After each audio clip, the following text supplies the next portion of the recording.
Mercedes a deve? Ne devën e hojmë, a Mercedesin e uzitim. A e kundërta është që devja e ka pa të kohën e vetë kur ka qenë modë. Sot i kemi kjerat edhe Zoti e ka lehtësu. Për këtë arsye Islami e stimulon zhvillimin edhe i stimulon ato vepra që ja u lehtësojnë njerëzve jetën. 1 milion euro apo një sevap? Nëse 1 milion euro s'çojmë me bu asnjë sevap, atëherë zhyjnë shka e 1 milion euro. Po bëjmë 1 milion euro, tregoj se si s'bohen sevapët në vazhdimsi. Do thonë, sevapi është puna më e madhe që besimtari e bën. Një sevap mund me çtin në xhennet nëse pranohet te Zoti, ndërsa 1 milion euro nëse nuk ta arrin me bu asnjë sevap, ta rrezikojnë edhe xhennetin. Andaj pasuria nuk është çdo sen jetën tonë. Ato shpërblimet që i merr këtë botë i kitë Zotin në vazhdimsi. Kafe apo çaj? Unë jam merakli i çajit se më shumë shkon me libër, edhe kjo ma lehtëson pak ma ndryshe çështjen e leximit, edhe çdo herë preferoj çajin. Meka a Medina? Kam jetu 7 vjet në Medinë, Meka e ka shpërblimin shumë më të madh. Po pejgamberi alayhis salatu wasalam kundër jetë ndroi në Medinë. Aty është zemra ime çdo herë. Aty kisha dashur të jetoj edhe tani jetën time, po e rëndësishme është që Medina është shumë e dashur për gjithë zemrat e besimtarëve. S'është vend i qetësisë. Kosova apo Shqipëria? Po ku mund të jemi ne? Kudo që mund të shkojmë, aty është shtëpia jonë, sepse është shqiptari.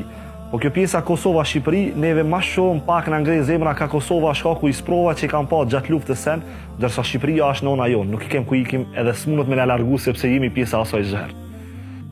Reali a Borçja?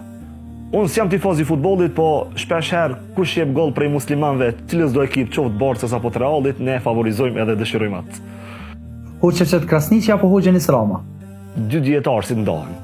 Nuk mund t'i ndaj asesi. Hoxhën e Nis mund ta kesh aspekt shpirtëror, ndërsa Hoxhën Shefçet mund ta kesh në aspektet e çështjes jurisprudencës islame edhe t'i zgjidh problemet. Janë mozaik që e përmbushin njëri tjetrin. Butësia e Abubekrit apo drejtësia e Omerit? Në kohën tonë ndonjëherë kërkohet butësia që mi bind njerëzit. Nëse butësia të bind për mi zgjidh disa probleme, mi zgjidh disa halle që i ki, atëherë përdorim butësi. Po ndonjëherë butësia është ajo që ndoshta mundet me njërin me pa probleme të vazhdueshme në jetën e vet. E ndonjëherë duhet me përdorë edhe drejtsinë e Omerit, sepse drejtësia ndonjëherë i nxjerr pa disa të vërteta që ndoshta me butësi mundesh me mshif. Libri a xhamati? Po libër pa xhamat do të izolohesh në shtëpi, ndërsa xhamat pa libër atëherë sill ignoranta në rrethin tënd. Prindërit apo gruaja? Pyetje delikate.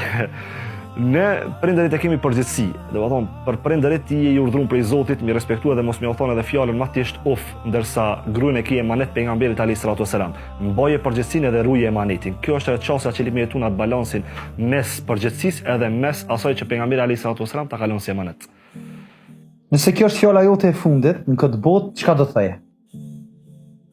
Subhanallahu, pyetja që ndonjëherë ta tërqitet edhe likurën.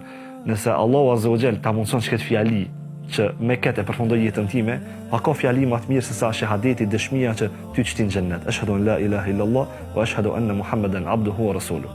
Dëshmoj se nuk ka zot tjetër pos Allahut që meriton të adhurohet, ndërsa vula e profecisë është Muhamedi alayhis salatu wasalam. Allahu na mundsoj që të na merr shpirtin me këtë fjalë të fundit. Shënjestër.net